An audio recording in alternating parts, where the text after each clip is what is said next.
Hello guys, तो स्वागत है आप सभी का पीएस एक्सप्लेन चैनल में। तो लास्ट एपिसोड में हमने देखा था एल्डर डुओ मिस यान के घायल होने के बाद में हानशेंग को लग रहा होता है कि वो बिल्कुल ही बेकार है, अपने लोगों को प्रेडिक्ट नहीं कर सकता। तभी जो हानशेंग की एविल फॉर्म होती है उसकी बॉडी के ऊपर टेक ओवर करने का ट्राई करने लगती है। वो उसको बताती है कैसे उसकी मॉम ने बचपन से उसको प्रेडिक्ट करने का ट्राई करा, वरना हानशेंग बचपन में ही एक एविल डिमन बन गया होता। हानशेंग को उसकी बातें सुन के लग रहा होता है कि उसको अपनी लाइफ से गिव अप कर देना चाहिए। अगर वो अपने लोगों को प्रेडिक्ट नहीं कर पाएगा तो वो एकदम बेकार है। खुश होते हुए एविल फॉर्म बोल रहा होता है, इस बॉडी को हासिल करने के लिए मैं कब से मेहनत कर रहा था, लेकिन फाइनली अब जाके ये बॉडी मेरे को मिल जाएगी। लेकिन तभी हमारा जो हानशेंग होता है अपनी एविल फॉर्म को पीटना स्टार्ट कर देता है, जिसकी वजह से वो उड़ते हुए जाके दूर गिरता है। एविल फॉर्म बोल रहा होता है, आखिर तुम अभी तक अपने होश में कैसे हो, अभी तक तुम्हें अपने सोल के ऊपर गिव अप कर देना चाहिए था। हानशेंग बोल रहा होता है, मेरी ही बॉडी की एनर्जी चूस के तुम फॉर्म हुए हो, तो इसके हिसाब से मैं तुम्हारा डैड हुआ और तुम यहाँ पे अपने डैड के साथ में इस तरीके से बिहेव नहीं कर रहे, यहाँ तक कि उल्टा उनके ऊपर टेक ओवर करने का ट्राई कर रहे हो। सच कहो तो तुमसे घटिया इंसान ना मैंने आज तक कभी नहीं देखा। तभी वो जो एविल फॉर्म होती है वो डिमन में फॉर्म हो जाती है। एविल फॉर्म बोल रही होती है, तुम्हारी हिम्मत कैसे हुई मेरी बेइज्जती करने की, मैं एक नोबल डिमन हूँ, तुम्हें घटिया इंसान, अब मैं यहाँ पे तुम्हें मार के तुम्हारी बॉडी के ऊपर टेक ओवर करूंगा। तभी जो हमारा हानशेंग होता है वो एविल फॉर्म को थप्पड़ मार देता है। हानशेंग बोल रहा होता है, तुम मेरी परछाई हो और तुम्हें लगता है कि तुम मेरे को हरा दोगे। रोते हुए एविल फॉर्म बोल रहा होता है, आखिर तुम मुझसे डर क्यों नहीं रहे, नॉर्मली जो इंसान होते हैं ना वो डिमन से डरते हैं, लेकिन तुम नहीं डर रहे। हानशेंग बोल रहा होता है, अच्छा तो ये है इस डिमन की ओरिजिनल फॉर्म। तभी हानशेंग उस डिमन को उठाते हुए बोल रहा होता है, तुम्हें पता है एक बाप ना कभी अपने बेटे से नहीं डरता, यहाँ पे डरना तुम्हें चाहिए। तभी वो डीमन अपने एनर्जी को रिलीज करते हुए बोल रहा होता है, तुमने मेरी काफी बेइज्जती कर दी, तुम्हें नहीं पता तुम्हारे सोल का ज्यादातर हिस्सा ना मेरे पास है, अब मैं फोर्सफुली तुम्हारे सोल को ना पूरी तरीके से क्रश कर दूंगा। सिस्टम बता रहा होता है, होस्ट आपको डिवाइन स्पीड को गुस्सा दिलाने की वजह से ना 898 पॉइंट्स मिल रहे हैं। तभी वहाँ पे लिटिल एन आते हुए बोल रही होती है, मेरे को होस्ट की बॉडी के अंदर ना एक पैरासाइट मिला है जिसको मारना बहुत ही इम्पोर्टेंट हो चुका है। घबराते हुए डिमन स्पीड बोल रहा होता है कि ये कैसा आर्टिफैक्ट है। हानशेंग बोल रहा होता है, तुम्हें जानने की जरूरत नहीं है कि आखिर आर्टिफैक्ट क्या है, बस इतना जान लो कि इस आर्टिफैक्ट की वर्स ना लगती बहुत ही जोर की है। मैं यहाँ पे तुमसे फिर से पूछ रहा हूँ, क्या तुम मुझे अपना डैड मान रहे हो कि नहीं। डिमन स्पिरिट बोल रहा होता है, वैसे अगर मैं सच कहूँ तो मैं मरना पसंद करूंगा, लेकिन तुम ऐसे कचरा ह्यूमन को ना कभी भी अपना डैड नहीं मानूंगा। लिटिल एन बोल रही होती है, तुम्हारी हिम्मत कैसे हुई मेरे होस्ट को कचरा बोलने की, तुम तो एक घटिया से डीमन हो और मैं इस वर्ल्ड की स्ट्रॉन्गेस्ट सिस्टम हूँ, अगर मैंने इस बंदे को मास्टर मान लिया तो तुम कौन होते हो मना करने वाले। ये बोलते हुए अपना गन का यूज करते हुए लगातार डिमन स्पीड को पीट रही होती है। रोते हुए डिमन स्पीड बोल रहा होता है, बिग सिस्टम में गलत था, मुझे माफ कर दो। लिटिल एन बोल रही होती है, अपनी बातों को जोर से और क्लियर बोलो। डिमन स्पीड बोल रहा होता है, आज के बाद से मैं कभी भी ना इनकी बॉडी के ऊपर कंट्रोल करने का ट्राई नहीं करूंगा और मैं इनको अपना मास्टर मान चुका हूँ। डिमन स्पीड सोच रहा होता है, ये कमीना हानशेंग आखिर इसके पास में इतना स्ट्रॉन्ग सिस्टम कहाँ से आ गया, अगर इसके पास में ये सिस्टम नहीं होता तो मैं इसको कुचल देता। कोई बात नहीं, हर कुत्ते का एक दिन आता है, मैं तो फिर भी एक डीमन हूँ। जिस दिन मेरा दिन आएगा ना उस दिन मैं इसकी बॉडी के ऊपर पूरी तरीके से कंट्रोल कर लूंगा। वही डिमन स्पिरिट का गुस्सा करने की वजह से हानशेंग को लगातार पॉइंट मिल रहे होते हैं। हानशेंग सोच रहा होता है, ये डरपोक ना अंदर से बहुत ही गुस्से वाला है, चलो कोई बात नहीं, ये तो मेरे लिए काफी अच्छी बात है। लिटिल एन बोल रही होती है, होस्ट मैंने इस पैरासाइट को पकड़ लिया है, अगर आप बोलो तो मैं इसको अभी खत्म कर दूंगी। डिमन स्पिरिट बोल रहा होता है, अब से मैं बहुत ही तरीके से बिहेव करूंगा, प्लीज मास्टर मेरे को माफ कर दीजिए, मुझे मत मारिए। वही डिमन स्पिरिट सोच रहा होता है, हानशेंग आज तुमने मुझे पकड़ रखा है, कल मैं भी तुम्हें ऐसे पकड़ के रखूंगा, अगर आज तुमने मेरे को नहीं मारा ना तो फिर मैं तुम्हें दिखाऊंगा कि आखिर बुली करना बोलते किस चीज को है। डिमन स्पिरिट का गुस्सा करने की वजह से हानशेंग को 788 एच पर मिल गए होते हैं। हानशेंग बोल रहा होता है, तुमने ही तो कहा था ना कि तुम मरना पसंद करोगे, लेकिन तुम मुझे अपना मास्टर नहीं मानोगे, या फिर तुम अपनी बात से पीछे हट रहे हो, या फिर अपने मौत को सामने देख के तुम्हारी फट गई। डिमन स्पिरिट बोल रहा होता है, मास्टर गलती तो बच्चों से ही होती है ना, बच्चा समझ के माफ कर दीजिए। डिमन स्पिरिट सोच रहा होता है, बिग सिस्टर के पास में बहुत ही खतरनाक वेपन है, अगर इनके पास में बिग सिस्टर नहीं होते ना तो मैं इस कमीने को अभी कभी दिखा देता, लेकिन अभी चीजें अलग है, मेरे को इस तरीके से बिहेव करना होगा। देखा है तो बिग सिस्टर बिना इस कमीने को अपना मास्टर मानती है, और ऐसा कि इन्होंने मेरे को हरा दिया तो इन्होंने ये प्रूव कर दिया ना कि वो इस वर्ल्ड की स्ट्रॉन्गेस्ट सिस्टम है, और इस चीज से ये प्रूव होता है कि हानशेंग का फ्यूचर ना बहुत ही अच्छा होने वाला है। तो अगर मैं इस कमीने को अपना मास्टर मान लेता हूँ तो मेरी जिंदगी भी काफी अच्छी कटेगी। देखा है तो मास्टर मानने में ना इतना भी नुकसान नहीं है। तभी वो डिमन स्पिरिट बोल रहा होता है, आज से कि अभी से मैं आपको अपना मास्टर नहीं बल्कि अपना डैड मानता हूँ, अब मैं आपके ना गधों की तरह काम करूंगा और कुत्ते की तरह लॉयल रहूंगा।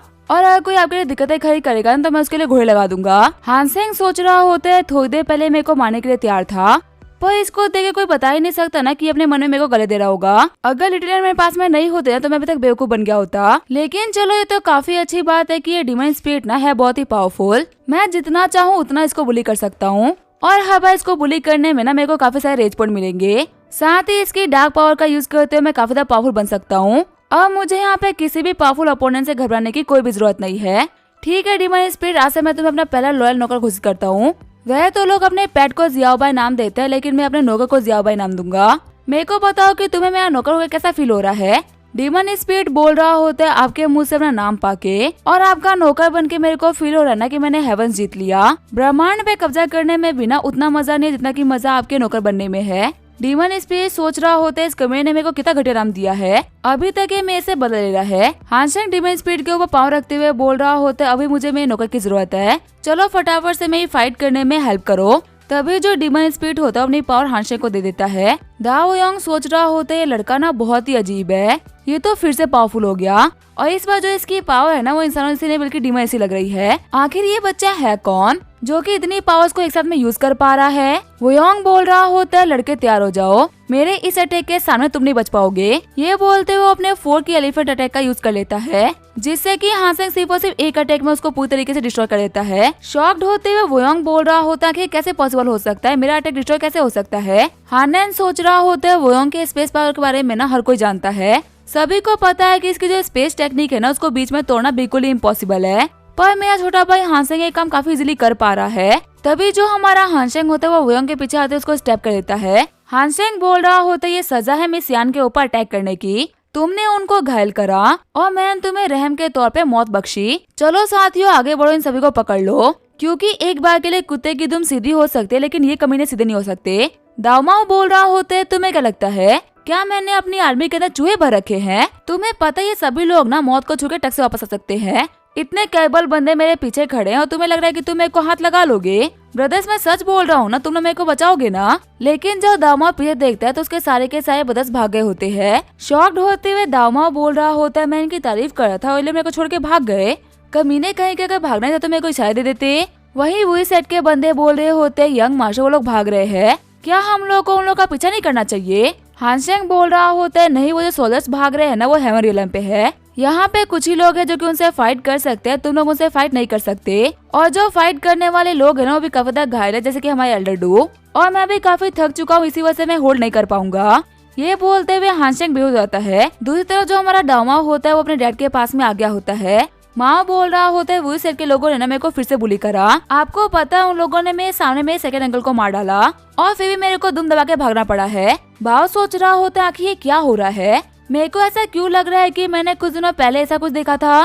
तभी पीछे वाला बंदा बोल रहा होता है दाओबाओ मैंने तुमसे 300 कल्टीवेटर्स का ब्लड मांगा था, लेकिन तुम अभी तक वो जमा नहीं कर पाए हो। तुम्हें पता है ना हमारे घोषली एल्डर जल्दी आजाद होने वाले हैं और उनको अपनी पावर को रिगन करने के लिए 300 कल्टीवेटर्स का खून चाहिए। अगर तुम उनको खून दिलाने में नाकामयाब रहे ना तो सबसे पहले वो तुम्हारा ही खून चूसेंगे। चोगे वाला बंदा सोच रहा होता है अब हम और वेट नहीं कर सकते, 3 दिन बाद में चांद दिखना बंद हो जाएगा और वो परफेक्ट नाइट होगी हमारे घोषली एल्डर को आजाद कराने की। अब हम लोग को फटाफट से वुसांग माउंटेन पे जाना होगा। अगर हम उनको ब्लड सेक्रीफाइस देके पावरफुल नहीं कर सकते तो कम से कम उनके पास हो जा सकते हैं ना। सीन चेंज होता है, मैं वुजी सेट के एल्डर डू के घर का सीन दिखाया जाता है। हानसेंग बोल रहा होता है क्या इनके हार्ट में ब्लॉकेज आ गया है?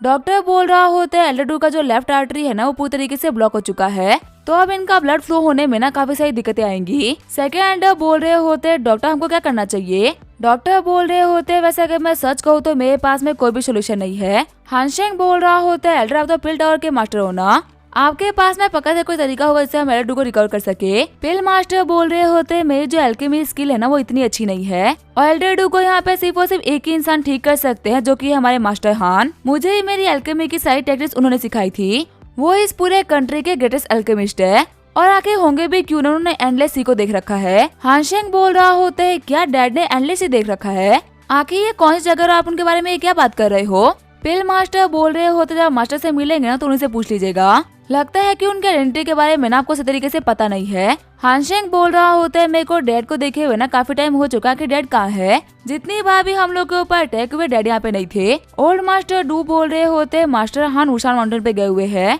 वो एक फॉरबिडन जगह है जहाँ पे घोषली एल्डर को सील किया गया है।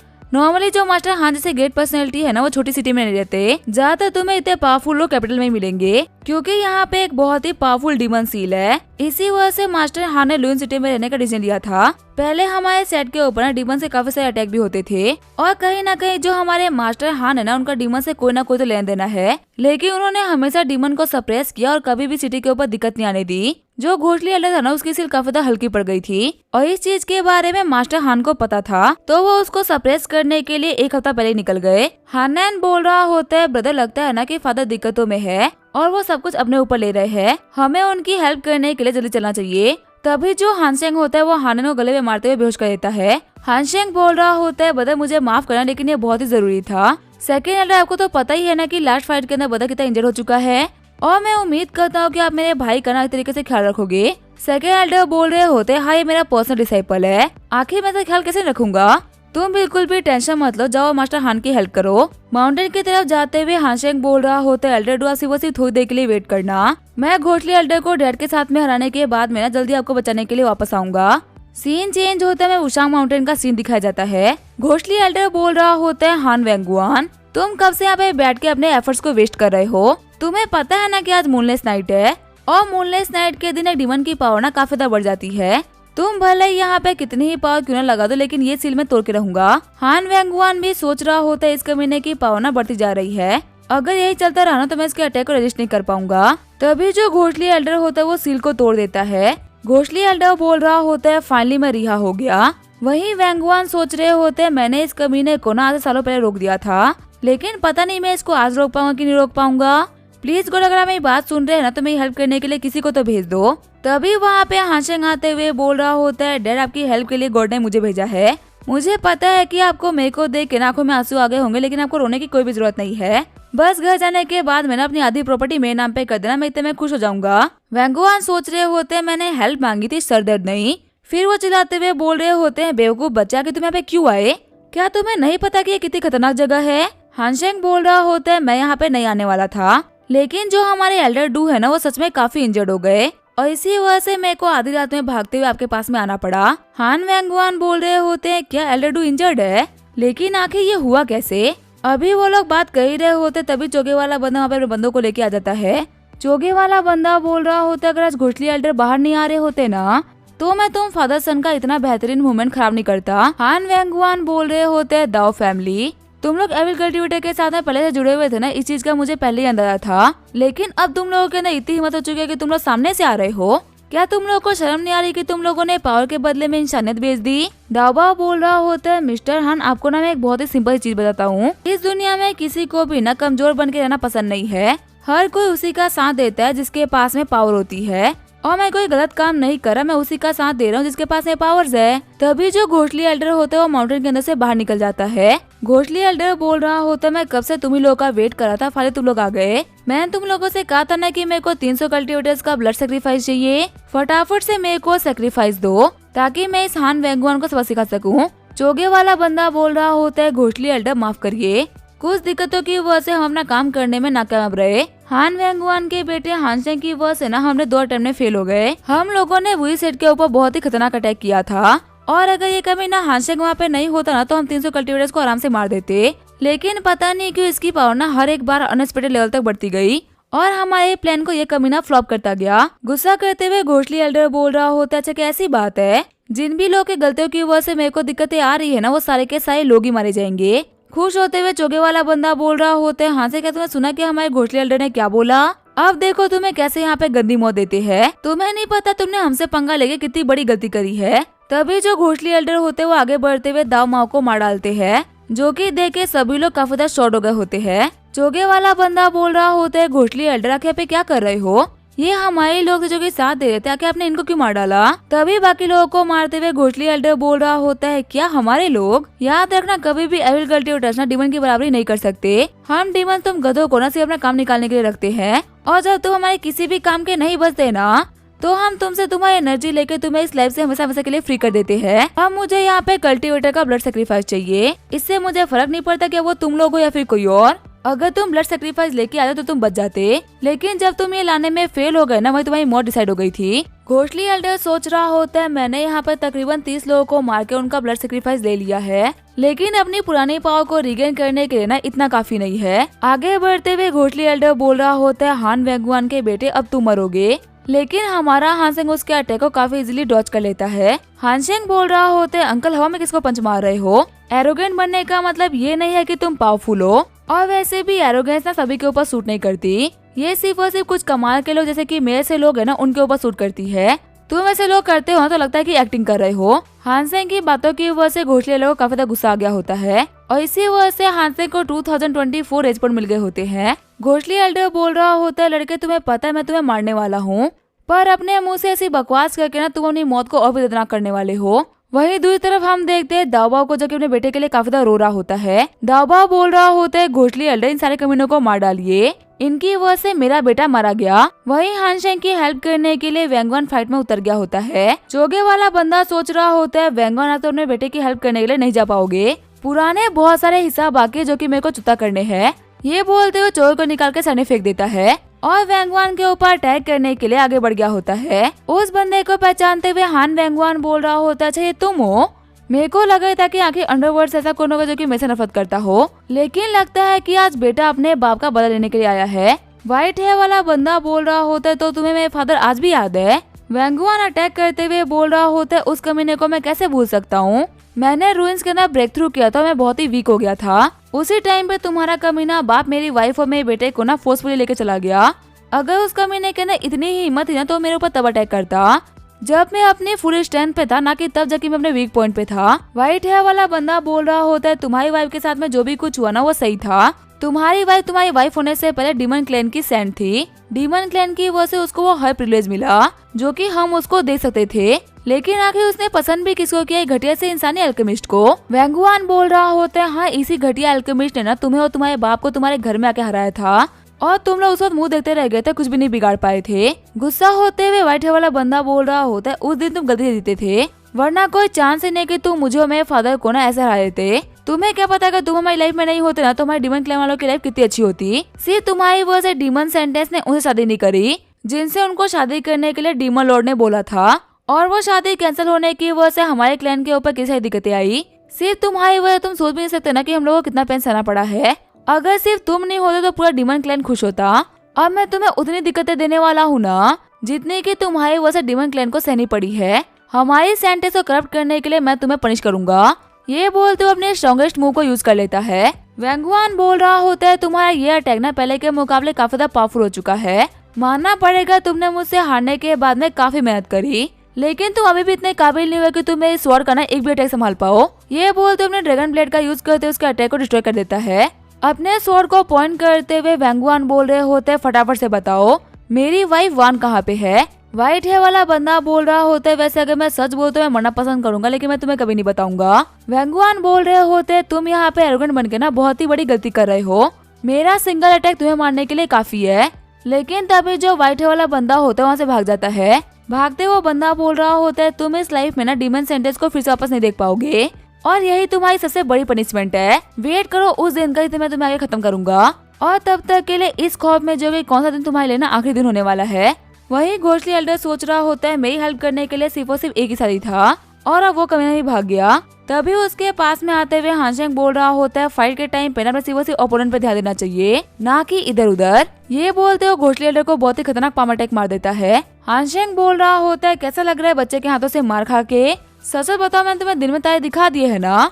उठते हुए घोषली एल्डर बोल रहा होता है ठीक है मैं मानता हूँ कि तुम फाइट करने में बहुत ही अच्छे हो, और तुम्हारी वजह से मुझे बहुत ही गुस्सा भी आ रहा है, तो इसी वजह से तुम्हारे साथ इस फाइट को भी ना मैं जल्दी खत्म करूंगा। वह तुम्हें पता है कि मैंने फ्री होने के लिए इस रात का यूज क्यों करा? हानसेंग सोच रहा होता है आखिर मेरे को क्यों लग रहा है कि इसकी पावर बढ़ रही है। हानसेंग बोल रहा होता है मैं को तुम्हारा डैड थोड़ी ना हूँ जो मेरे को पता होगा कि आखिर तुमने आज का रात क्यों चूज करा। हो सकता है कि तुम्हें आज की रात पसंद हो इसी वजह तुम बाहर आ गए हो। आखिर क्या इतना घटिया सवाल पूछते हुए तुम्हें शर्म नहीं आई क्या? और वैसे मुझे पता है कि तुम आज रात क्यों बाहर आए। तुम आज मेरे हाथों से मरने के लिए बाहर आए हो। तभी हानशेंग के अटैक से बचने के लिए घोषली एल्डर अपने आसपास में काफी खतरनाक बेर बना लेता है। घोषली एल्डर बोल रहा होता है, मैं एक अंडरवर्ल्ड का डीमन हूँ और डार्कनेस हमारी रियल पावर है। वह तो रात में हम लोग काफी ज्यादा स्ट्रॉन्ग होते ही है, लेकिन बिना मून के ना हम लोग और ज्यादा पावरफुल हो जाते हैं। और मैं अपनी सुपर डीमन थर्ड फॉर्म ना सिर्फ और सिर्फ मूनेस वाले नाइटी बाहर निकाल सकता हूँ। अब तुम यहाँ पे विटनेस करने वाले हो मेरे सबसे स्ट्रॉन्गेस्ट फॉर्म को।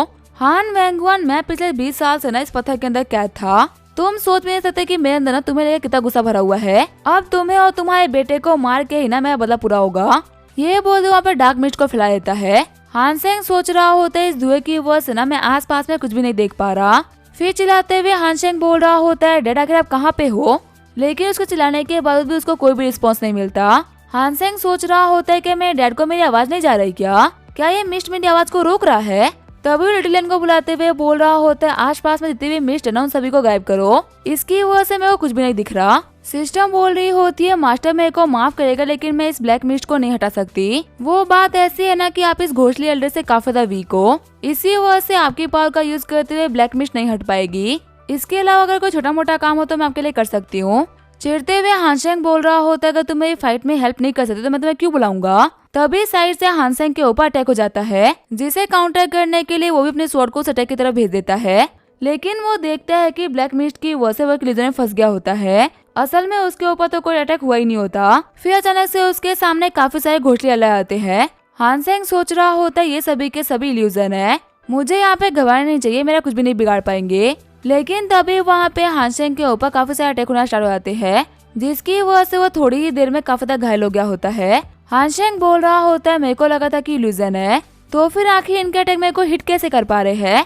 वही घोषली एल्डर बोल रहा होता है, इल्यूजन नहीं बल्कि मेरे शैडो क्लोन्स है, जिनके मरने की वजह से मेरे को तो कुछ भी नहीं होता, लेकिन हाँ इनके मारने की वजह से तुम्हें बहुत कुछ हो सकता है। तभी खुद को बचाने के लिए हानशेंग अपने आसपास में डिवाइन डिमन टेक्निक को यूज कर लेता है। हानशेंग बोल रहा होता है कि तुम्हारे अंदर दम है ना तो मैं इस टेक्निक को तोड़ के दिखाओ। वैसे आखिर तुम ये बेर को कैसे तोड़ सकते हो? तुम तो खुद के ऊपर लगी हुई सील को ना 20 साल तक तोड़ते रह गए। हानशेंग की इन बातों की वजह से घोषली एल्डर काफी ज्यादा गुस्सा हो गया होता है। इसी वजह से हानशेंग को 2112 रेस्पॉन्ड मिल जाते हैं। हानशेंग बोल रहा होता है, भले ही कितने शैडो क्लोन्स क्यों ना भेज लो, वो मेरा बेर नहीं तोड़ पाएंगे। तभी वहाँ पे बहुत सारे शैडो क्लोन्स ने हानशेंग को घेर लिया होता है। हानशेंग सोच रहा होता है, यहाँ पे ऐसे फाइट करने का कोई मतलब नहीं है, मैं यहाँ से कभी भी बाहर नहीं निकल पाऊंगा। पक्का से यहाँ पे इसकी इस टेक्निक को रोकने के लिए ना कोई तरीका तो होगा ही, मेरे को बस उस तरीके के बारे में सोचना है। वैसे ही कहता है कि डीमंस की सिर्फ और सिर्फ एक ही कमजोरी है, जो कि है डार्कनेस, और अगर मैं कैसे भी करके यहाँ पे मून की लाइट लेके आता तो पक्का से कमीना हार जाएगा। तभी हानशेंग अपनी पूरी पावर का यूज करते हुए आसमान की तरफ अटैक करता है और वो अपनी स्पेशल पावर का यूज करते हुए एक नकली मून को क्रिएट कर देता है। हानशेंग बोल रहा होता है, तुम लोग लाइट को सहन नहीं कर सकते ना, इसी वजह तुम लोगों ने मूनलेस नाइट को चुना था।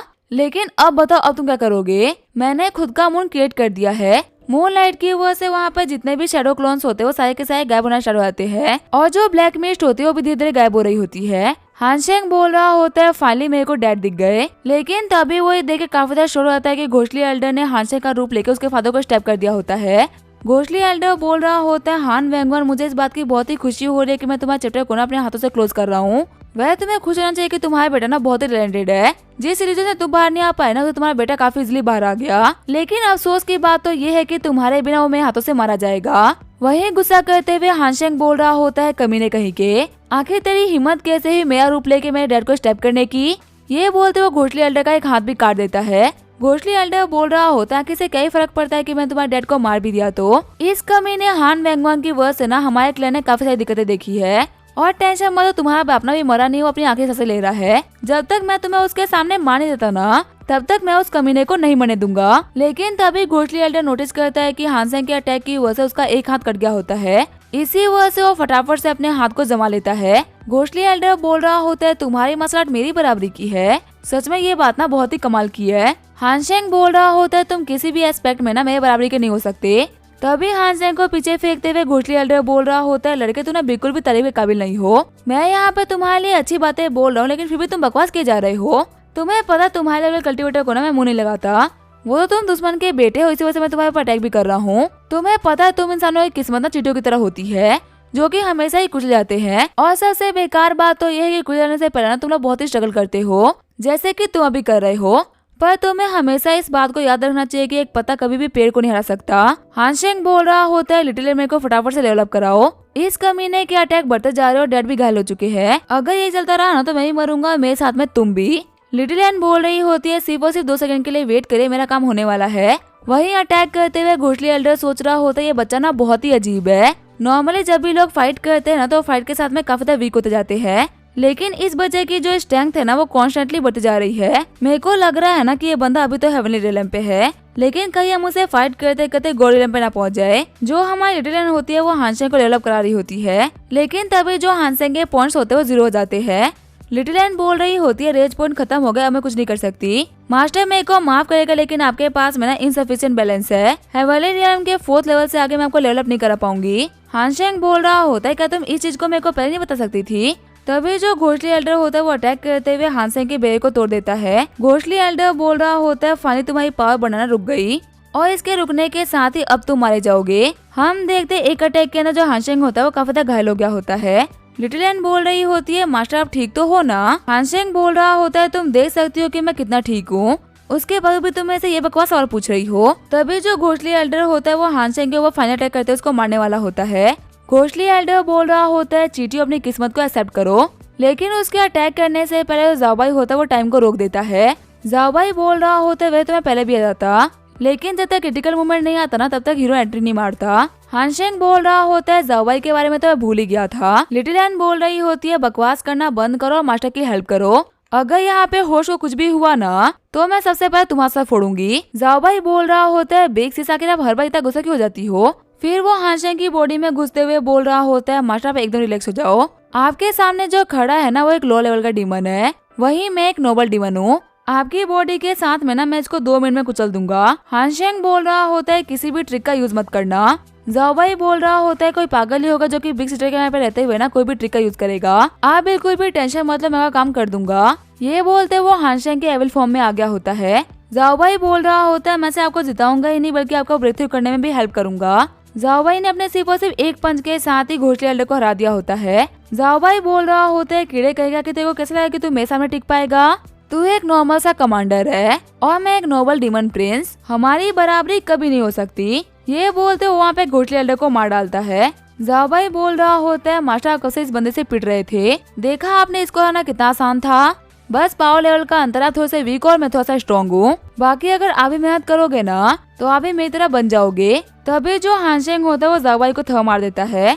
चिढ़ते हुए ज़ाओबाई बोल रहा होता है अब आप मेरे को क्यों मार रहे हो। वहाँ पे ज़ाओबाई गुस्सा होने की वजह से हानसेंग को 2000 पॉइंट मिल गए होते हैं। अपनी बॉडी के ऊपर फिर से कंट्रोल करते हुए हानसेंग बोल रहा होता है घोषली एल्डर मारा गया, अब मेरे को फटाफट जाके डल की हेल्प करनी होगी। लिटिल एन बोल रही होती है हाँ मास्टर हम टाइम वेस्ट नहीं कर सकते, वैसे भी ज़ाओबाई ने लेट आके ऑलरेडी काफी सारा टाइम वेस्ट कर दिया है। वहीं हानसेंग के डैड सोच रहे होते हैं आखिर ये बेवकूफ क्या कर रहा है, वहाँ पे कोई है भी नहीं और ये कब से वहाँ बड़बड़ा जा रहा है, कहीं ये घोषली एल्डर के अटैक की वजह से पागल तो नहीं हो गया ना। तभी चिल्लाते हुए हान वेंगुआन बोल रहे होते हैं बेवकूफ के बच्चे, आखिर तू यहाँ पे खड़ा होकर क्या कर रहा है, तुम्हारा डैड यहाँ पे मरने वाला है और तुम वहाँ पे टाइम वेस्ट कर रहे हो। याद रखना मैंने तुम्हारे नाम पे ना कुछ भी नहीं किया है, अगर मैं मर गया तो मैं फूटी कौड़ी भी नहीं मिलेगी। हानसेंग बोल रहा होता है डैड आप मर नहीं सकते, मैं आ रहा हूँ आपको बचाने के लिए। फिर वो वेंगुआन को उठाते हुए बोल रहा होता है वैसे एक बात तो कहनी पड़ेगी, आप ना बहुत ही लकी हो, इतनी खतरनाक फाइट के बावजूद भी आप मरे नहीं, लगता है ना कि आप एक बहुत ही सख्त जान हो। अगर अगली बार डीमन अटैक करने वाले होंगे ना तो उनको बहुत ही सही तरीके से प्रिपरेशन करके आनी होगी आपको मारने के लिए। हान वेंगुआन बोल रहे होते हैं चुपचाप मेरे को घर पे लेके चलो वरना मैं तुम्हें रास्ते में पीटना स्टार्ट कर दूंगा। आखिर को अपने डैड के मरने के बारे में ऐसी बकवास कैसे कर सकता है। वहीं उन लोगों को जाते हुए देख के दाओबा बोल रहा होता है हानसेंग मैं ये श्योर करूंगा ना कि तुम एक बहुत ही गंदी लाइफ जियो और उससे भी गंदी मौत मरो, तुम्हारी वजह से मैंने अपने बेटे को खोया है, देखो मैं तुम्हारे साथ में ना यहाँ पे क्या करता हूँ। हानसेंग बोल रहा होता है वैसे डैड आखिर आजकल आप खा क्या रहे हो, आप ना बहुत ही भारी हो गए हो, आपको पता है लास्ट टाइम मैंने एक पिग उठाया था आपका वजन भी ना वैसा ही है। वेंगुआन बोल रहे होते हैं आखिर अपने डैड के बारे में कोई ऐसे कैसे बोल सकता है। फिर जो हानसेंग होता है अपने डैड को लेके वही सेट आ गया होता है। सेट के बंदे बोल रहे होते हैं जल्दी को यहाँ पे आए, सेट मास्टर और यंग मास्टर घायल हो रखे हैं। घर पे आते ही हान वेंगुआन पौधों को पानी देना स्टार्ट कर देते हैं। हानशेंग बोल रहा होता है, डैड कहीं आपका दिमाग घुटनों में तो नहीं है ना? आपको पता है ना कि एल्डर डू घायल है, उन्हीं को तो बचाने के लिए मैं आपके पास आया था और आप यहाँ पे पौधों को पानी दे रहे हो। एल्डर डू को चेक करते हुए हान वेंगुआन बोल रहे होते, इनकी हालत ना बहुत ही क्रिटिकल है। हानशेंग बोल रहा होता है, आपको क्या लगता है क्या ये बच पाएंगे? हान वेंगुआन बोल रहे होते, इनकी जो मेडियंस है ना वो पूरी तरीके से डिस्ट्रॉय हो चुकी है और इनको ठीक करने के लिए कुछ हर्ब्स चाहिए होंगे जो कि हमारे स्टार और कॉन्टिनेंट्स में नहीं मिलेंगे। हमें उनको पाने के लिए एंडलेस सी के मून एक्लिप्स में जाना पड़ेगा। हानशेंग बोल रहा होता है, डैड मैंने सुना है ना कि आपने एंडलेस सी को देख रखा है और आप उसको पार करके यहाँ पे आए हो, पर आपने इस चीज के बारे में हमें तो कभी नहीं बताया। आज आपको हमें इस कहानी के बारे में बताना ही होगा। हानैन बोल रहा होता है, हाँ डैड मेरे को भी ये बात जानी थी ना कि मॉम कहाँ पे है और आखिर आपके पास्ट में ऐसा भी क्या हुआ था, आपने मॉम के बारे में क्यों नहीं बताया? वेंगुआन बोल रहे होते, ये कहानी शुरू हुई थी आज से 25 साल पहले, जब मैं अल्केमिस्ट था और माउंटेन के ऊपर हर्ब इकट्ठा कर रहा था। तब मैंने देखा डीमन साइड की एक विच को जो कि घायल रखी थी, इसी वजह से मैंने उसका इलाज करा। खाना बनाते हुए हान वेंगुआन बोल रहा होता है, सच में ये ना बहुत ही टेस्टी है। तभी वान उठते हुए बोल रही होती, आखिर किस चीज की स्मेल है, ये ना बहुत ही अच्छी लग रही है। फिर वो वेंगुआन की तरफ शॉर्ट पॉइंट करते हुए बोल रही होती, आखिर तुम कौन हो और आके यहाँ पे तुम कैसे आ गए? वेंगुआन बोल रहा होता है, मैं एक एल्केमिस्ट हूँ, मैंने देखा कि तुम्हारे पाँव में चोट लगी हुई है, इसी वजह से मैंने तुम्हें हील करा और यहाँ पे लेके आ गया। वैसे क्या तुम इसे खाना चाहोगी? वान सोच रही होती है, सच में इसने मेरे को बैंडेज कर रखी है, लगता है कि ये बंदा झूठ नहीं बोल रहा। फिर वो खाते हुए बोल रही होती है, जो लोग अच्छा खाना बनाते हैं ना वो झूठ नहीं बोलते। वेंगुआन पूछ रहा होता है, कि तुम इंजर्ड कैसे हो गई थी? तुम्हें पता है थोड़े ही आगे ना डीमन सेक्ट है, तुम्हें यहाँ पे अकेले नहीं आना चाहिए था। वान बोल रही होती है, अकेले आने में क्या ही दिक्कत है, तुम्हें पता है मैं ना डीमन सेट की सेंटेंस, वो मेरे को कुछ भी नहीं करेंगे। शॉक्ड होते हुए हान वेंगुआन बोल रहा होता है, क्या डीमन सेट की सेंटेंस? वान बता रही होती है, मेरे डैड एक ऐसे बंदे से मेरी शादी करवा रहे थे ना जिससे मैं शादी नहीं करना चाहती थी, इसी वजह से मैं घर से भाग गई। मेरे को पकड़ने के लिए ना डैड ने बहुत सारे बंदों को भेज रखा है और मैं उसी से बचने के लिए भाग रही हूँ। उन लोगों से बचते बचते ना मेरे को काफी सारी इंजरी भी आ गई। अब जबकि तुमने मुझे अभी बचाया, इसका मतलब तुम मेरे डैड के दुश्मन बन चुके हो और अब तुम मेरे को अकेला भी नहीं छोड़ सकते, तुम्हें मेरा साथ देना ही होगा। वेंगुआन बताता है, उसके बाद में वान और वेंगुआन की शादी हो गई और इनकी जो लाइफ थी ना वो भी काफी चल रही थी। लेकिन जिस दिन हान वेंगुआन ने ब्रेक थ्रू किया उसी दिन डीमन सेट वाले आ गए और वो लोग वान और उनके दोनों बच्चों को लेके चले गए। फिर अपनी फैमिली को बचाने के लिए जो वेंगुआन था वो डीमन सेट गया। व्हाइट हेयर वाला बंदा बोल रहा होता है, तुम्हें वो कमीने हो ना जो कि मेरे फियांसे को लेके चला गया था, मेरे को इतना प्रोवोक करने के बावजूद भी तुम्हें घर तक पहुंच गए, तुम तो बहुत ही बड़े कमीने हो। वेंगुआन बोल रहा होता है, वान और मेरे बच्चों को छोड़ दो। लेकिन तभी व्हाइट हेयर वाला बंदा बोल रहा होता है, मैं तुम्हारे बच्चों और तुम्हारी वाइफ को नहीं छोड़ूंगा। लेकिन हान वेंगुआन ने अपनी पावर का यूज करते हुए डीमन सेट के नंबर 1 जीनियस को हरा दिया। लेकिन उस टाइम पे भले ही हान वेंगुआन कितना ही पावरफुल क्यों ना था, लेकिन वो डीमन सेट को नहीं हरा पाया। इसी वजह से उसको अपने वाइफ को पेड़ छोड़कर अपने बच्चों को लेके भागना पड़ा। लेकिन इस चीज में भी बहुत सारे डीमन सेट के बंदे उसका पीछा करते रहे और फिर हान वेंगुआन एंडलेस सी को पार करते हुए लून सिटी आ गया। उस टाइम पे घोषली एल्डर हान वेंगुआन का पीछा करते करते लून सिटी आ गया। वेंगुआन को पता कि गलती से भी घोषली एल्डर बच गया और वापस चला गया, तो डीमन सेट के बंदे ना उसके बच्चों को नहीं छोड़ेंगे। इसी वजह से उसने अपनी आदि कल्टीवेशन का यूज करते हुए उस टाइम पे घोषली एल्डर को सील कर दिया ताकि उसको और भागना ना पड़े और वो अपनी लाइफ को ना यहाँ पे काफी इजीली जी पाए। प्रेजेंट में वेंगुआन बोल रहा होता है, उसके बाद से ही ना मैं स्टारफॉल कॉन्टिनेंट में रह रहा हूँ। मैं पहले जिस कॉन्टिनेंट से था ना मैंने उस कॉन्टिनेंट को छोड़ दिया और मैं यहाँ पे तुम लोगों के सिर्फ और सिर्फ बड़े होने का वेट कर रहा था, उस वक्त जब तुम खुद को संभालने के काबिल हो जाओ। देखो मुझे पता है कि तुम लोगों के लिए एक्सेप्ट कराना बहुत ही मुश्किल है कि तुम्हारी मॉम एक डीमन सेंट थी। हानसेंग सोच रहा होता है, सच में मेरे को बिलीव नहीं हो रहा ना कि मेरी मॉम एक डीमन सेंटेस थी। वैसे एक सेकंड रुको, मैं इस बात पे बिलीव कर सकता हूँ। डीमन सेंट की जो पोजीशन होती है ना वो बहुत ही बड़ी होती है। अगर मैं एक डिमोनिक सेंटेंस का बेटा हूँ तो क्या मुझे उसकी प्रॉपर्टी मिल जाएगी? मेरे डैड के पास तो कुछ खास नहीं है, लगता है कि मॉम की लेगेसी के ऊपर ही काम चलाना पड़ेगा। वहीं हानैन बोल रहा होता है, डैड मुझे मेरी मॉम के आइडेंटिटी से फर्क नहीं पड़ता, जब तक कि वो मेरी मॉम है मुझे उनसे कोई भी दिक्कत नहीं है। वेंगुआन बोल रहा होता है, सच में तुम दोनों ना मेरे ही बेटे हो। मैं कब से उस दिन का वेट कर था कि कब तुम दोनों ना मेरी बात को समझने के लायक बन जाओगे और अब जबकि तुम लायक हो चुके हो तो चलते हैं तुम्हारी मॉम को बचाने के लिए। तभी रोते हुए एल्डर डू बोल रहे होते हैं, मास्टर मेरे बारे में क्या? आपकी फैमिली तो एक हो गई लेकिन मुझ बेचारे बुड्ढे को आप अकेले छोड़ के जा रहे हो। हानशेंग बोल रहा होता है, एल्डर डू अपना बिल्कुल भी टेंशन मत लो, जैसी आपकी तबीयत है ना उसके हिसाब से आप आराम से 4-5 साल तो टिक जाओगे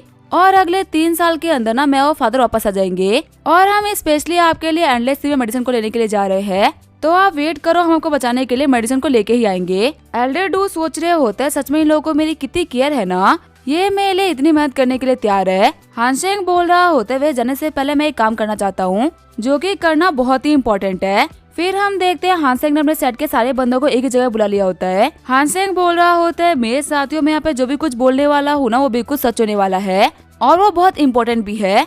चलो मुझे फटाफट से बताओ कि वही सेट के ऊपर बाबा हमले क्यों हो रहे हैं। कुछ बंदे बोल रहे होते हो सकता है कि हमारा सेट ना कुछ ज्यादा एक्स्ट्रा ऑर्डिनरी हो और इसी वजह से वो लोग सोच रहे हो कि इंजीनियर्स को बड़ा होने से पहले ही मार देते हैं, या फिर ऐसा भी हो सकता है कि हमारे सेट के पास में कोई बहुत ही कमाल का ट्रेजर हो जिसकी वजह से वो लोग हमारे ऊपर बाबा अटैक कर रहे हैं।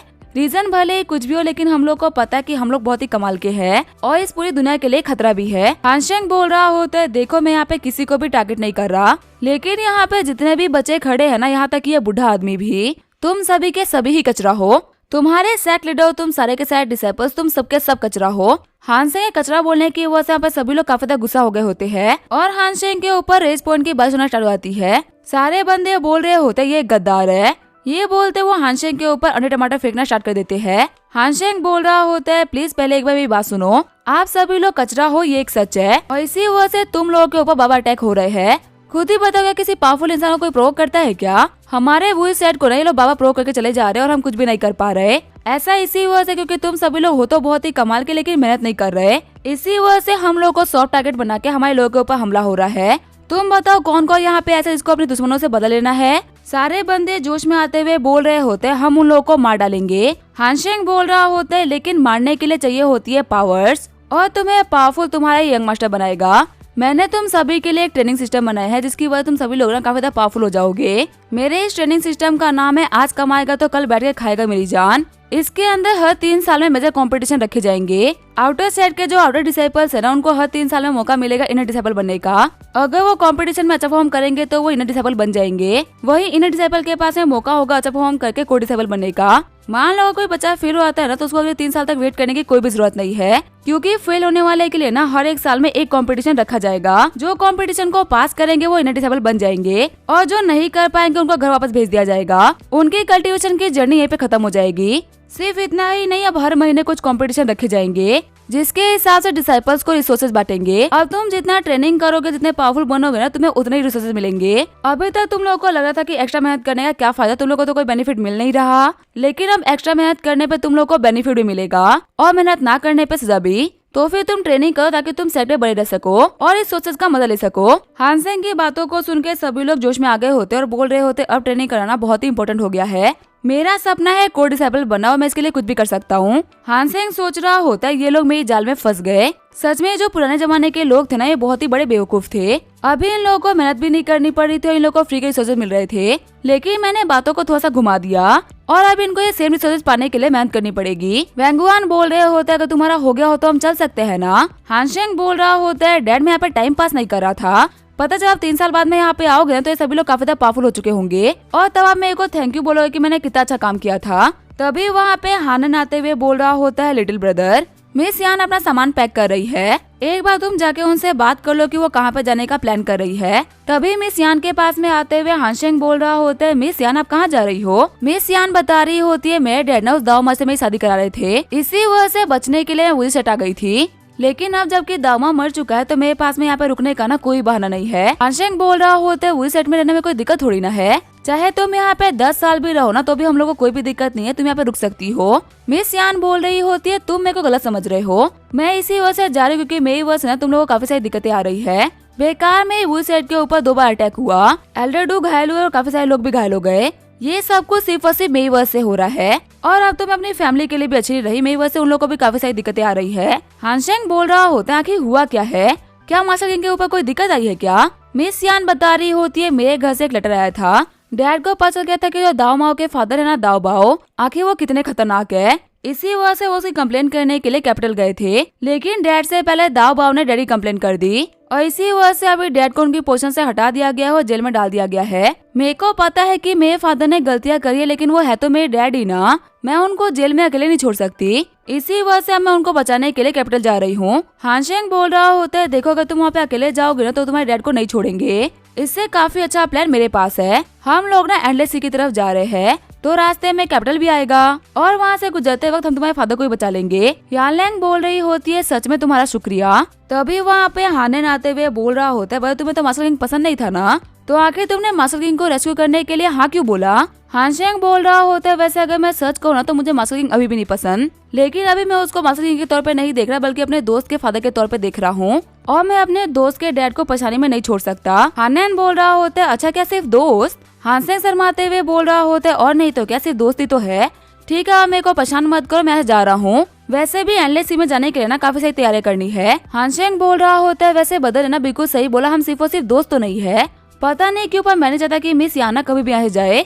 सीन चेंज होता है, हमें कैपिटल के प्रेजेंट का सीन दिखाया जाता है। एक जोगे वाला बंदा बोल रहा होता है, मास्टर किंग मैंने आपके लेटर को डिलीवर कर दिया है, और लेटर को पढ़ते ही ना मिस यान कैपिटल की तरफ निकल चुकी है। मास्टर किंग बोल रहे होते हैं, सच में यान मेरी ही बेटी है। जैसे उसने मेरे को दिक्कतों में देखा और मेरे को बचाने के लिए निकल गई। जोगे वाला बंदा बोल रहा होता है, माय लॉर्ड मिस यान के साथ में ना हानशेंग भी आ रहा है आपकी हेल्प करने के लिए। मास्टर किंग सोच रहा होता है, जिस बंदे के ऊपर मैंने इतनी सारी दिक्कतें लाई, यहाँ तक कि मैंने उसको मारने का भी ट्राई करा, आखिर में वही आ रहा है मुझे बचाने के लिए। वहीं जिन लोगों की मैंने हेल्प करी उन लोगों ने मुझे यहाँ तक पहुँचा दिया। सीन चेंज होता है, मैं 10 दिन पहले का सीन दिखाया जाता है। मार्शल किंग बोल रहा होता है, योर मेजेस्टी मैं आपको ये बताने के लिए आया हूँ कि जो द फैमिली वाले है ना, वो एवल स्पीड के साथ मिल चुके हैं और वो लोग बहुत से ऐसे गलत काम कर रहे हैं जो कि इंसानियत के लिए बिल्कुल भी ठीक नहीं है। एम्परर लॉन्ग जियाओटियान बोल रहे होते हैं, क्या एवल स्पीड का साथ दे रहे हैं? सच में ये तो बहुत ही बड़ा क्राइम है। क्राउन प्रिंस आउटियान भी बोल रहा होता है, सच में एवल का साथ देना बहुत ही बुरी बात होती है। मार्शल किंग बोल रहा होता है, दाओ बाओ ने एलेक्सी का यूज करते हुए हाफ एविल ह्यूमंस बनाए हैं। स्टार्टिंग में मुझे इस चीज के बारे में पता नहीं था, लेकिन जब मेरे को पता चला ना तो मैं काफी ज्यादा हैरान हो गया।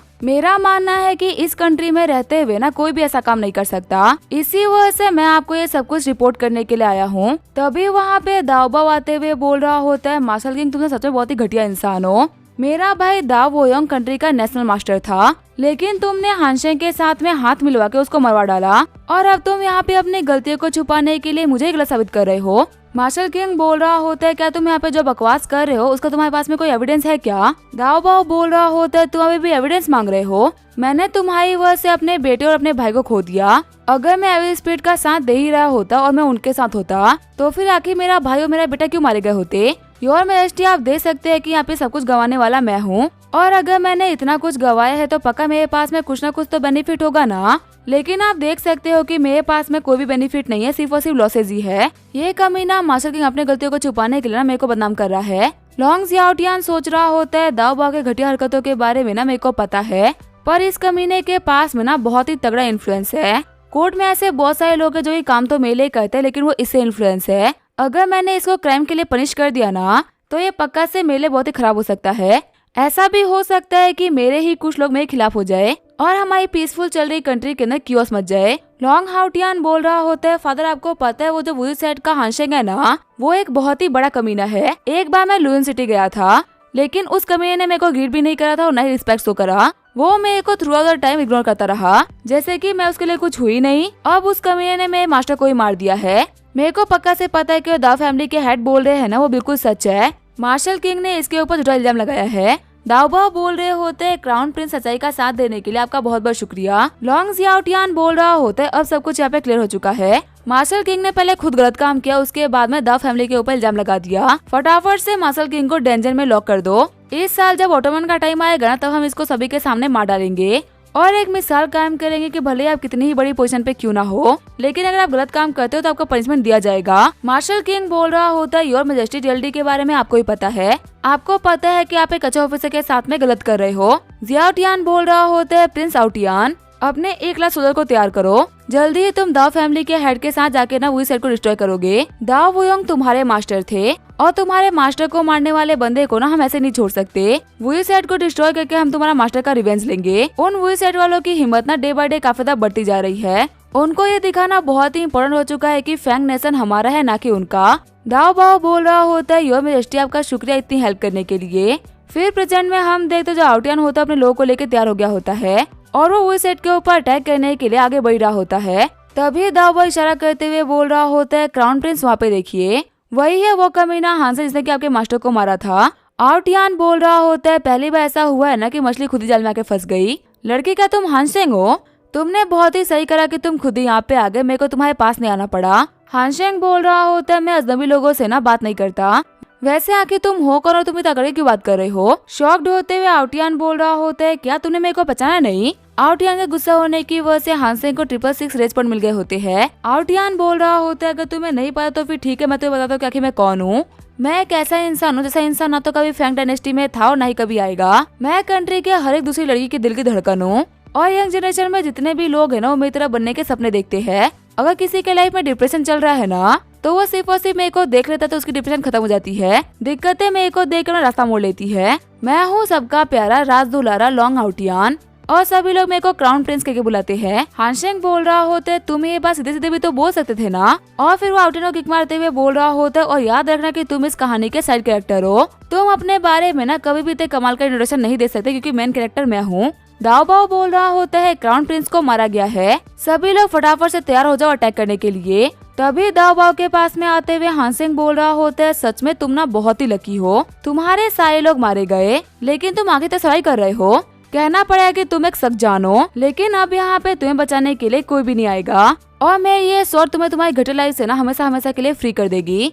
जब हानशेंग अटैक करने ही वाला होता है तभी वहाँ पे कोई आ जाता है। लॉन्ग ज़ियाओटियान बोल रहा होता है, हानशेंग तुम मेरे इंपीरियल कोर्ट के सामने मेरे ही लोगों को मारोगे, आखिर तुम खुद को समझते क्या हो? तभी हान वेंगवान बाहर निकलते हुए बोल रहा होता है, ज़ियाओटियान शांत हो जाओ, तुम्हें मेरे बेटे से ना ऐसे बात करने की कोई भी जरूरत नहीं है। मेरा बेटा इस दाओ बाओ के साथ में इसी वजह से ऐसा बिहेव कर रहा है ना क्योंकि दाओ बाओ गलत है। ज़ियाओटियान बोल रहा होता है, ओल्ड मैन आखिर तुम कौन हो? और ये पता होने के बावजूद भी कि मैं कंट्री का एम्परर हूँ, तुमने मुझे मेरे नाम से बुलाया? हान वेंगवान बोल रहा होता है, ज़ियाओटियान तुम तो बहुत ही बदतमीज हो गए हो, तुम्हें तुम्हारे अंकल याद नहीं है? जब तुम छोटे थे ना तब मैंने तुम्हें कुछ खिलाया था और उसी की वजह से तो आज बीते बड़े हो पाए हो। तुम्हें पता है मैंने तुम्हें बचपन में एक डॉग भी दिया था। हानशेंग बताओ उस डॉग का नाम क्या था? हानशेंग बोल रहा होता है, डैड उसका नाम होगा ज़ियाओटियान का कुत्ता। तभी चिढ़ते हुए ज़ियाओटियान बोल रहा होता है, अपना मुंह बंद करो, आज तक किसी के अंदर इतनी हिम्मत नहीं हुई ना कि वो मेरे ही कंट्री में मेरी ही बेइज्जती कर दे। हान फैमिली के लोगों लगता है ना कि तुम लोग के अंदर काफी ज्यादा हिम्मत आ गई है।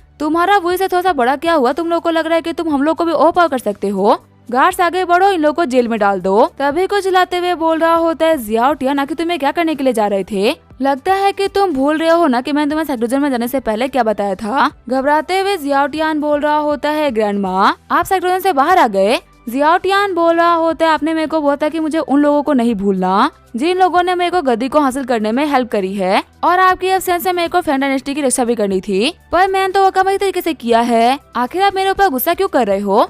तभी जो ग्रैंडमा होती है वो ज़ियाओटियान को थप्पड़ मार देती है। ग्रैंडमा बोल रही होती है, मैंने तुम्हें कहा था कि जिन भी लोगों ने तुम्हारी हेल्प करी ना उन लोगों को कभी मत भूलना। जब मैं साइक्लोजन में थी ना तब मैंने नोटिस किया कि जो एविल स्पीड की पावर्स होती है वो काफी ज्यादा खतरनाक होती है और वो शांग माउंटेन के करीब में काफी ज्यादा बढ़ती जा रही थी, तो इसी वजह से मैं बाहर आई ताकि मैं वहाँ पे जाके चीजों को चेक कर सकूं।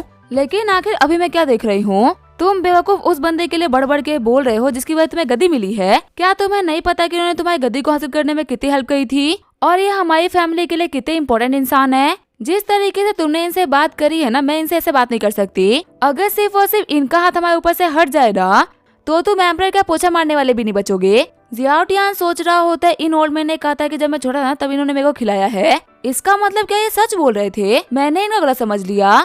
ग्रैंडमा बोल रही होती है, सर क्या ये आपका बेटा हानशेंग है? जब मैंने इसको लास्ट टाइम देखा था ना तब ये बहुत ही छोटा था, अब तो ये काफी बड़ा हो गया है। हान वेंगवान बोल रहे होते हैं, डीटियान तुम आज भी उतनी ही यंग दिखती जितनी की पहले दिखा करती थी। डीटियान खुश होते हुए बोल रही होती है, सर ये सब कुछ सिर्फ और सिर्फ आपकी वजह से है, आपने मेरे को अपनी सीक्रेट टेक्निक्स दी और मेरे को काफी ज्यादा हेल्प भी करी, वरना ये थ्रोन ना मैं कभी भी हासिल नहीं कर पाती। आप ही का हाथ था हमारे सर के ऊपर ताकि हम इस कंट्री को संभाल पाए, अगर आप नहीं होते ना तो हमारी ये लॉन्ग फैमिली खत्म हो गई होती। हानशेंग सोच रहा होता है, मेरे को पता नहीं था कि जो इस कंट्री की एम्प्रेस है ना वो मेरे फादर की इतनी बड़ी फैन होगी। पता नहीं डैड ने इनकी ऐसी भी क्या हेल्प करी है जिसकी वजह से ये इनका इतना नाम ले रही है। चलो जो भी है, हानशेंग को बचाना ना बहुत ही इम्पोर्टेंट हो चुका है। तभी हानशेंग बोल रहा होता है, सिस्टर ज़ियाओटियान ये जो लॉन्ग ज़ियाओटियान है ना ये बहुत ही बुरा है, आपको पता है इसने बिना इन्वेस्टिगेशन के ना एक अच्छे जनरल को जेल में डाल दिया और जब मैं यहाँ पे उनको लेके बात करने के लिए आया तो ये मेरे ऊपर अटैक कर दिया। लॉन्ग ज़ियाओटियान बोल रहा होता है, ग्रैंडमा मेरी बात समझने का ट्राई करिए, ये जो भी कुछ बोल रहा है ना ये बिल्कुल ही गलत है। ऐसा नहीं है कि मैंने मैटर को इन्वेस्टिगेट नहीं करा था, मैंने इन्वेस्टिगेट करा था। मेरे को दाव फैमिली के हेड ने पहले ही बता दिया था कि मार्शल किंग और हानशेंग ने मिलकर दाव व्योंग को मारा है। हानशेंग बोल रहा होता है, और बेवकूफ कही के तूने इस बात पे भरोसा भी कर लिया।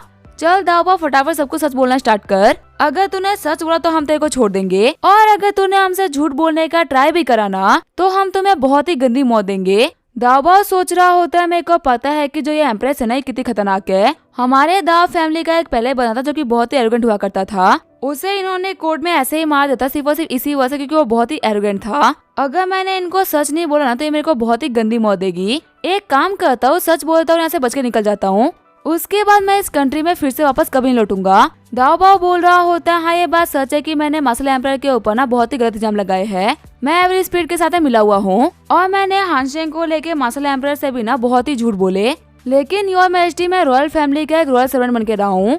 मैंने फैंग डायनेस्टी के लिए बहुत कुछ सेक्रीफाइस करा है, प्लीज मेरे को सिर्फ और सिर्फ इस एक बार के लिए माफ कर दीजिए। वैसे भी मेरे को गलत काम करने का पनिशमेंट मिल चुका है, ऑलरेडी मैं अपने बेटे और अपने भाई को खो चुका हूँ। योर मैजेस्टी मेरे को सिर्फ और सिर्फ एक बार के लिए माफ कर दीजिए। तभी जो डीटियान होती है वो दाव बाव को मार देती है। डीटियान बोल रही होती है एवरी स्पीड का साथ देना बिल्कुल ही गलत काम है, तुम्हारे ये करने का सिर्फ और सिर्फ एक ही मोटिव था, तुम आप लोगों को मारना चाहते थे, और इतना घटिया क्राइम करने वालों को ना मैं जिंदा नहीं छोड़ सकती। हान फैमिली आप लोगों का ना बहुत बहुत शुक्रिया। मेरे को पता है कि आपने कैसे माउंटेन पे हिम्मत दिखाई और सभी लोगों को प्रोटेक्ट करा, यहाँ तक कि आप लोग दाव फैमिली की रियलिटी को भी सामने लेके आए। अगर आप लोग नहीं होते ना तो हम लोगों को कभी भी इन लोगों के घटे चालों के बारे में पता नहीं होता। अब हम अपनी गलती को समझ चुके हैं और हम जल्दी ही मसल किंग को छोड़ देंगे। तभी जो यानलैंग होती है वो भी वहाँ पे आ जाती है। हानशेंग बोल रहा होता है यानलैंग तुम यहाँ पे क्या कर रही हो। यानलैंग बोल रही होती है हानशेंग तुम्हारा बहुत बहुत शुक्रिया, मेरे यहाँ पे आने से पहले ही तुमने मेरे डैड को बचा लिया है। सच कहूँ तो कोई भी किसी के लिए इतना नहीं करता जितना कि तुमने किया है। इसी के साथ में ये एपिसोड यहीं पे एंड करेंगे। वीडियो देखने के लिए थैंक यू।